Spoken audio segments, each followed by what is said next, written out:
Hello and welcome to another episode of Low Tech Health. Let ourselves translate expert knowledge. We're doing this one by candlelight because it's another Forgive My Foul Mouth Friday and I'm feeling unforgivable. That's right. Tonight, instead of asking a better question, I'm going to berate you guys because I'm fucking sick and tired of misinformation campaigns. They're within every single compartment of a corrupt capitalist organization. You can find them at every turn in hospitals, governments, and the military. It's called compartmentalization. If you don't need to know, you don't know. And I'll tell you what, in hospitals, I don't think that's a good way to run things. But more and more, I'm seeing that's how it's fucking run. Compartmentalization. Only a couple hands know exactly what's going on. You know why they do that? To lower liability and to control it. And to also divide, conquer, and even create plausible deniability. Ooh, by candlelight tonight, we're doing spooky fucking stories. Let me tell you one of a patient who was having an asthma attack. Man looked like Eddie George. This is from the hospital in the West, because I've been off for quite a few weeks now. And I'll tell you, processing it has not made it any less clear as to what happened. This man was in an asthma attack, which, for those who don't understand, asthma is an upper airway disease in which the lumens become so inflamed that water, constriction, and everything you would do normally to put out a fire is done in your upper airways. So you can have wheezing, you can have serious what's called status asthmaticus, which is to the point of closing off your airway, which, with intervention, with the hospital, it is something that can be avoided. In fact, it is not something without routine. Routine intubation of this type of patient is possible, but it must be timely. This man was, what we were told, attempted to be intubated 9 times. In fact, they tried to crike him, which is a cricotomy, which is this little boon right here. They tried to slice into it, but instead of doing it laterally, like they should, or vertically, they did it laterally. And it's bizarre. They made an 8 millimeter cut in his jugular. They slit his little throat. And this man did not need this. He was not some difficult intubation. When he got up there, we were actually told like 13 times. And you know what the chart reflected?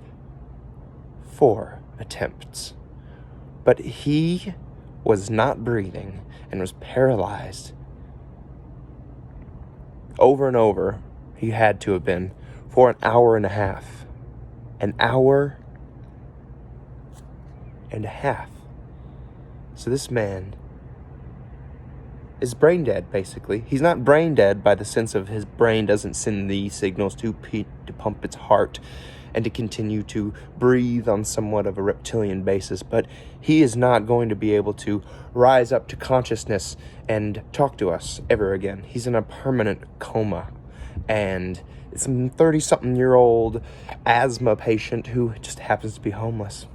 Naturally, we call them, they call them frequent flyers. It seems like they kind of own them too after a while, and they can learn on them as cadavers, living cadavers, because they have no real consequence if they live or die, other than their own conscience, which I believe is justified by this product we call medicine. They call medicine. I call it harm. This man was harmed. He ends up finally intubated. And many days later, to a week, 2 weeks, he's considered a hospice patient, which is someone we're not going to continue to try to treat. Because what happens now is if he can't wake up and breathe on his own, which he can't, he can pump his heart, so he's still alive. We can't say he's dead. But when he's stuck in the hospital this long, all he does is get bacterial infections, tube infections, the Foley, the breathing tube. So the decision is made to make him hospice and take him to where he will die eventually. And he's extubated.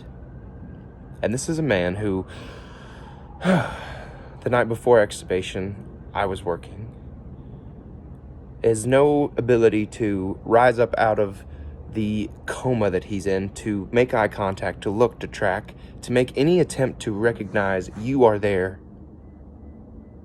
But I look on the monitor and he looks scared. And I know that because his heart rate's up.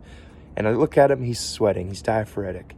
There's something going on. He's locked in, conscious, but unable to do anything about it. I talk to him, a cold cloth on his head. Try to calm him down. He yawns. Neuro patients, they say. They just yawn randomly. This random next part will be the spookiest of this story.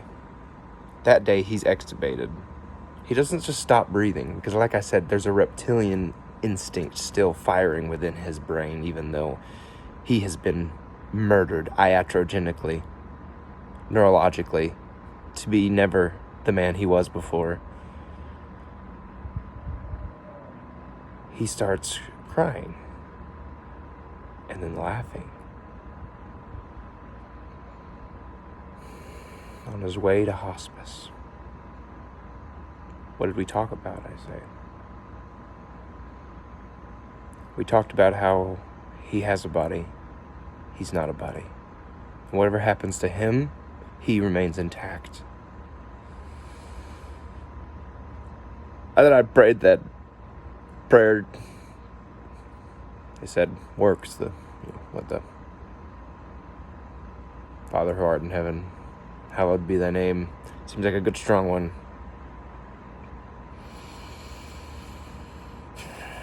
I ask you this question on this Forgive My Foul Mouth fucking Friday, unforgivable.